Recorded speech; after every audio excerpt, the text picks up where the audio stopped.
이게 이제 움직이기 시작하면 어떤 일이 벌어지냐면 뉴스에 내가 너무 잘 아는 아파트가 계속 나오네. 이제는 남의 이야기가 아니게 되는 거예요.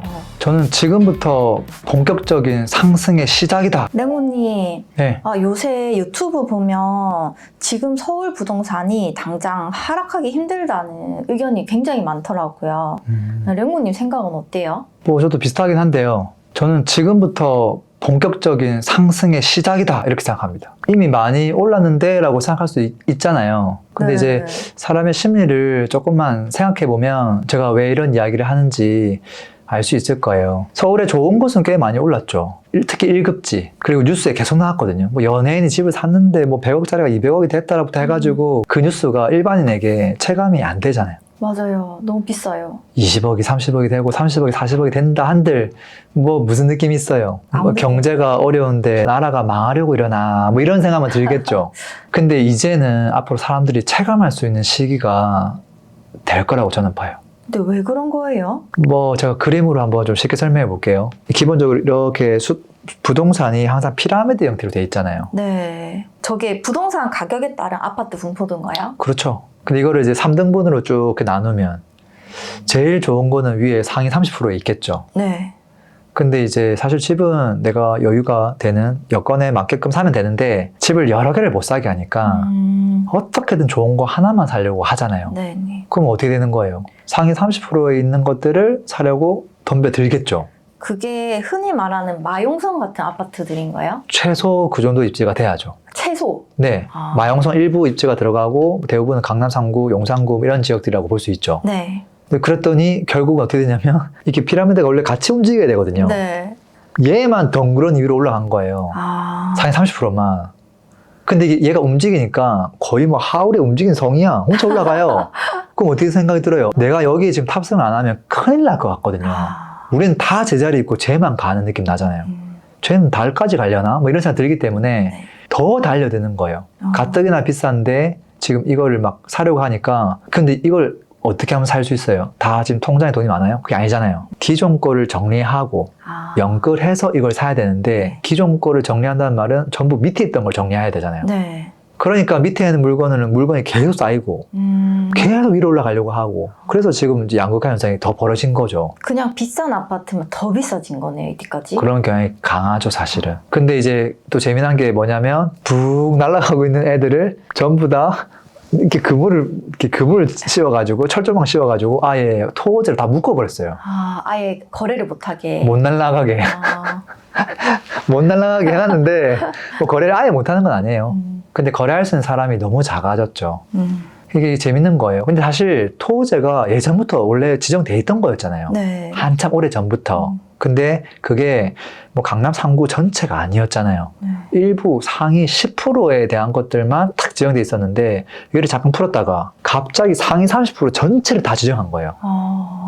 이게 이제 되게 재미난 거죠. 그럼 이제 어떻게 될까? 예전에는 상위 10%만 토지였는데 지금 상위 30%가 다 토지예요. 강남 3구랑 용산구가. 그럼 이제 어떻게 될까요? 위에 거를 사고 싶은데 못 사니까 그 바로 밑에 거를 지금 사려고 하겠죠. 그리고 이제 1급지에 있는 것들은 또 살 수 있는 사람이 작아지니까 뭐 가격이 확 떨어지지 않을까라고 생각하지만 사실 이걸 단기 투자하려고 사는 사람 거의 없거든요. 그러니까 또 이 사람들은 또 계속 가져가려고 하겠죠. 빨간색 피라미드에 네. 있는 아파트들은 사람들이 잘 안 판다는 거죠. 이 사람들은 기본적으로 오래 가져가려고 1급지를 산 거거든요. 이 상태에서 이거를 팔 사람은 잘 없고요.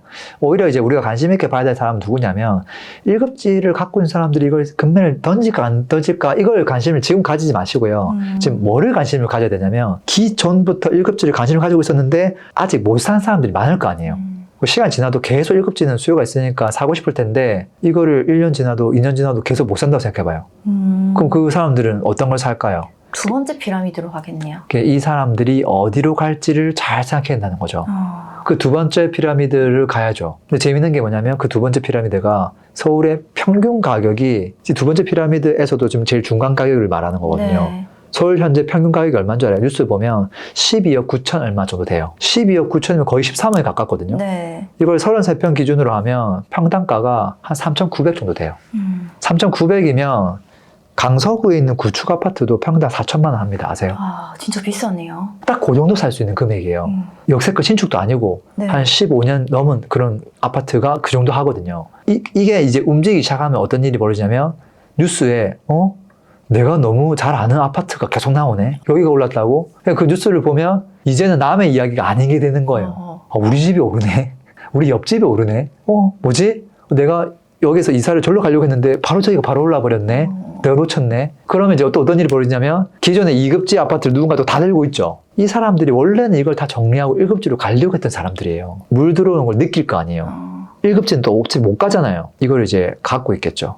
걷어들이게 되겠죠. 그리고 또 어떤 일이 벌어지냐면 2급지에 살고 있던 임차인들, 이 사람들의 마음이 되게 조급해질 거예요. 이 사람은 어차피 1급지는 날아가든 말든 본인 관심이 없었어요. 근데 2급지는 그냥 곁눈질 하고 있었거든요. 네. 내가 지금 살고 있는 아파트를 매매할까? 전세가가 저렴하면 매매할 이유가 없겠죠. 네. 근데 만약에 전세가가 올라간다고 하면 임차인도 사실 잠재적 수요자거든요. 그래서 이 사람들도 매수 시장으로 뛰어들 수도 있다. 지금 제가 설명한 게 뭐냐면 전부 다 그냥 사람의 심리만 가지고 한번 이야기를 풀어본 거예요. 근데 이 스토리가 과거도 그렇고 지금도 그렇고 계속 반복돼요. 그 사람의 마음이 똑같잖아요. 근데 네. 요새 뭐 주식도 다 떨어지고 코인도 떨어지고 네. 막 파산한다고 하고 뭐 또 관세 전쟁으로 뭐 전 세계가 좀 시끄러운데 네. 이런 상황에서 부동산만 오른다는 게 가능한가요? 일단은 제가 지금 얘기한 건 심리적인 걸 한번 체크해 본 거예요. 근데 사실 그거 말고도 내부적인 상황, 외부적인 상황, 뭐 PD님이 얘기한 걸 다 체크해 봐야 되겠죠. 당연히 스텝 바이 스텝으로 하나하나 체크하는 게 필요할 텐데 내부 상황을 보면 지금 이제 서울은 어떤 상황이냐면 매매보다 더 심각한 게 저는 전세라고 보거든요. 매매는 이미 조금씩 올라가고 있기 때문에 그냥 그렇구나 이렇게 생각되는데 전세가가 오히려 더 꿈틀하겠다. 지금은 이제는 전세 가격이 올라갈 차례예요. 네. 전세 가격은 심리로 움직이는 게 아니에요. 매가는 그렇게 움직이지만 전세 가격은 공급에 따라 움직이거든요. 근데 지금 봐봐요. 공급을 누가 해줘야 돼요? 정부가 하거나 뭐 건설사가 해주거나 아니면 다주택자가 그걸 사가지고 또 임대를 주거나 그렇게 해야 되는데 지금 다주택자는 못 사죠. 그 다음에 공급이 거의 없거든요. 그 다음에 사람들이 내 집 마련을 생각보다 지금 많이 하려고 하고 있거든요. 또 실거주자 중심이에요. 사서 세를 놓는 게 아니라 본인이 그냥 들어갈 생각으로 그냥 사요. 그러니까 전세 매물이 점점점 줄어들 거예요.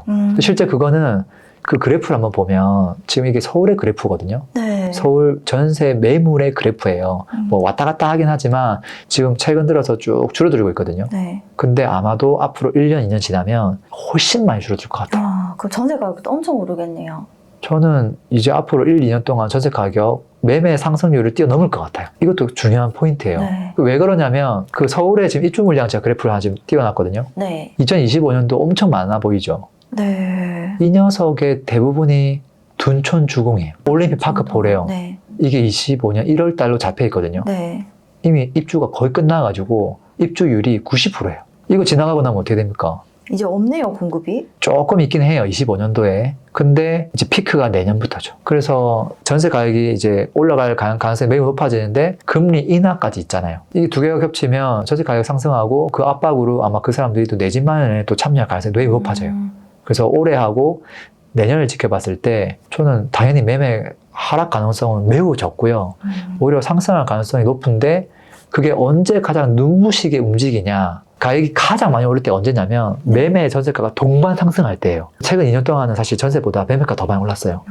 근데 지금 전세가가 쫙 올라지면 어떻게 되냐면 이때 이제 매매가가 같이 팍 가죠. 그 흔한 말로 불장이다 이런 이야기가 그때 나오는 거거든요. 그게 결국은 평균 시세 아파트가 상승할 때예요. 상위 10%가 움직이면 봐봐요. 밑에는 제자리인데 절대 다수가 밑에 있는데 위에 조금 오른다고 해서 평균 가격이 통계사를 안 잡힙니다. 네. 근데 평균 아파트 시세가 올라가면 평균이 갑자기 올라가는 것처럼 막 보여요. 그게 이제 불장인 거거든요. 네. 그리고 이제 남아있는 게 이제 외부 상황을 좀 봐야 되겠죠. 사실 이건 이슈가 많아요. 저도 이걸 예측할 수가 없어요. 뭐 그나마 금리가 뭐 조금 떨어지고 있고 또 앞으로 더 내려올 가능성이 있다는 거, 뭐 이 정도는 다 우리가 인지하고 있죠. 근데 지금 이슈가 뭐예요? 관세 전쟁의 이슈잖아요. 거의 뭐 전 세계를 대상으로 지금 막 하고 있는데 분명히 경제 이슈가 있어요. 없는 게 아니죠. 근데 다행스러운 건 뭐냐면 관세 이슈가 최근 1, 2개월 동안 이야기가 아니에요.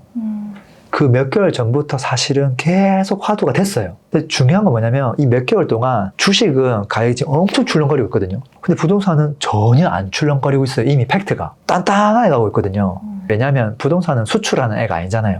내수 시장으로 돌아가잖아요. 이제 그러다 보니까 그렇긴 하지만 경제가 어려우면 나중에 나비 효과로 영향을 받을 수가 있죠. 그래서 사실 예측하기 어렵다는 거예요. 근데 이제 내부 상황이나 이런 것만 놓고 봤을 때 아직은 문제가 없지만 사실 어떻게 될지 모른다. 뭐 그게 뭐 결론이긴 하죠. 그래도 하락 가능성은 많이 낮다는 거네요.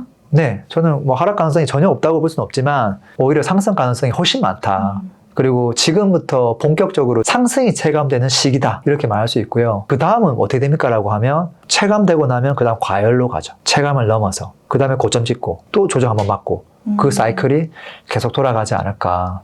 근데 지금 이제 제 생각에 일부 조금 과열된 어떤 그런 것도 좀 보여요. 네. 왜냐면 지금 1급지가 매가는 올라갔는데 전세가는 그렇게 많이 안 올라갔어요. 전세가율이 40%가 안 되는 곳들이 너무 많아요. 30%대가 되면 저는 거품이라고 보거든요. 네. 아무리 입지가 좋아도. 왜 실수요에 대한 가치가 없는데 너무 많이 올라간다. 근데 중요한 건 앞으로 1, 2년 동안 매가가 좀 천천히 올라가는 동안 전세가 올라가지면 어떻게 되는 줄 알아요? 전세가율이 다시 50% 올라와요. 그럼 거품이 없는 것처럼 보여요. 올라오니까 거품이 없네? 하고 사람들이 또 달려들어요. 그럼 어떻게 되는 줄 알아요? 그러면 이게 과열이라는 게 눈에 보이지 않는 상태로 계속 올라가는 일들이 벌어져요. 근데 그러다 빵 터지거든요. 근데 그걸 좀 방지하고 싶으면 한 가지를 더 해야 돼요. 뭐 해야 되냐면 사실 전세 가격이라고 하는 게 금리가 좀 낮아지면 좀 오버슈팅 될 수 있거든요. 뭐 전세가 올라가도 전세 이자가 얼마 안 되는 것처럼 보이니까. 근데 절대적인 매매 가격이 너무 많이 올라가면 문제가 되는데 저는 그거를 어떻게 체크하냐면 연평균 상승률을 체크를 해요. 연평균 상승률이 너무 심하다? 그럼 과열인 거예요. 1급지 기준으로 만약에 한 5년을 지켜봤는데 또는 3년을 지켜봤는데 연평균 한 10에서 15% 정도로 움직이거든요. 네. 근데 20%, 25%씩 올라가고 있다? 저는 그 과열이라고 평가해요. 전세가 다 따라잡아도 연평균 상승률이 너무 많으면 그 문제가 있다. 만약에 매매 전세가가 동시에 두드려 맞을 수 있거든요. 그런 일이 벌어질 수 있기 때문에 그것도 조금 체크해보면 좋겠다 이런 생각이 듭니다. 근데 아직은 그 정도가 아니거든요. 네. 그리고 2급지 기준으로는 상승을 많이 못했거든요. 그 랭구님이 만약에 내 집 마련 네. 생각이 있다면 지금 바로 사실 거예요? 저는 웬만하면 적극적으로 할 것 같아요. 물론 2년 전에 샀으면 더 좋았겠죠. 네. 내가 특히나 살려고 했던 집이 1급지였다. 그러면 2년 전하고 지금 가격 차이가 엄청 많이 나기 때문에 후회가 많이 될 거예요. 어떤 것들은 한 10억 이상 올랐거든요. 근데 만약에 내가 살려고 하는 금액대가 2급지 아파트다. 그럼 저는 지금 부담감이 더 줄어들 것 같아요.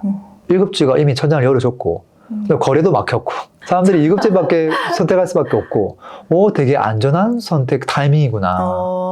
그리고 2급지는 시세 회복도 많이 못했어요. 네. 그런 아파트가 너무 많거든요. 그래서 되게 편안하게 선택할 수 있겠다 그런 생각이 듭니다. 2급지가 평당 한 어느 정도 선이에요? 일단 평당 4천에서 업다운으로 1,000만 원씩 되는 거예요. 한 3천에서 5천 정도. 그렇죠. 그럼 지금까지 이야기한 건 수도권이죠? 맞아요. 그럼 지방은 또 어떻게 돼요? 뭐 길게 얘기 안 하고 좀 짧게 얘기를 하면 일단 지금 서울 평균 가격이 아까 12억 9천이었거든요. 네. 그게 평당 3,900이에요. 거의 4천만 원 가깝거든요. 4천이 센터잖아요. 그러니까 이게 5천 또는 뭐 3천 이런 아파트가 움직여야 되는데 그 아파트가 서울에 엄청 많다는 거거든요. 그게 평균이라는 거고. 근데 지방은 사실 그게 평균이 아니에요. 네. 탑 수준이거든요. 그러니까 지금 당장은 서울에서 움직이는 게 맞고 근데 그 여파가 준 서울에 해당하는 경기도로 이전하겠죠. 왜냐하면 경기에도 입지가 좋은 곳들은 평당 뭐 3천, 4천, 5천대가 많이 있거든요. 네. 그래서 그 지역들을 움직이고 그 다음에 이제 3천 또는 2,500 그 아파트가 이제 슬슬 이제 움직여야 돼요. 네. 근데 그게 움직이는 타이밍이 되면 지방에서도 평당 2,500만 아파트는 꽤 많거든요. 그러면 이제 지방도 이제 온기가 딱 전달되지 않을까. 물론 이제 지방은 서울이랑 다르게 지역별로 특성이 다르기 때문에 조금 더 디테일하게 봐줘야 되는 건 있기는 합니다. 큰 맥락에서는 그럴 것 같아요. 오늘 너무 흥미진진하게 잘 들었어요. 아, 그래요? 네. 다행이네요. 이제 3급지는 또 언제 오를지 궁금한데. 근데 3급지가 오르는 건 좀 주의해야 될 시기라고 저는 봐요. 오르면 좋긴 하겠지만 네. 조금씩 올라야 되겠지만 또 너무 마지막에 또 팍 하고 오르는 경향이 또 있더라고요. 네. 그러면 또 조금 리스크가 커진다. 근데 그래서 그것보다는 1급지랑 2급지의 상승률을 모니터링 해가면서 지금 어느 수준인지 조금 너무 과열인지 아닌지 너무 모주수라든지 이런 것만 좀 보지 말고 본인 스스로 기준을 가지고 객관적으로 평가해보면 좀 흔들리지 않고 선택할 수 있지 않을까 싶습니다. 오늘도 너무 도움되는 말씀들 감사드립니다. 네, 오늘도 영상 들어줘서 고맙습니다. 광고 한번 하겠습니다. 집값이 왜, 언제 오르는지, 어떤 게 저평가인지 판단하지 못하면 계속 흔들릴 겁니다. 기초 강의는 이 강의 하나로 충분합니다. 물고기 잡는 법을 알려드립니다. 내 집 마련에 대한 니즈가 참 많습니다. 그래서 실전 수업을 만들었고요. 개인 컨설팅에 가까운 수업입니다. 내 집 마련을 못할래야 못할 수가 없습니다. 지식을 온전히 내 것으로 만들고 싶은 분들은 스터디가 마음에 드실 겁니다. 똘똘한 한 채부터 재건축, 재개발, 돈 되는 투자처 함께 찾고 싶은 분들을 위한 스터디 준비되어 있고요. 현금 흐름 만들기 위한 다양한 수익형 부동산 종목을 배우는 스터디. 자, 목적에 맞게 선택하시면 됩니다. 링크는 설명란 및 댓글에 남겨 놓겠습니다. 강의 때 뵙겠습니다.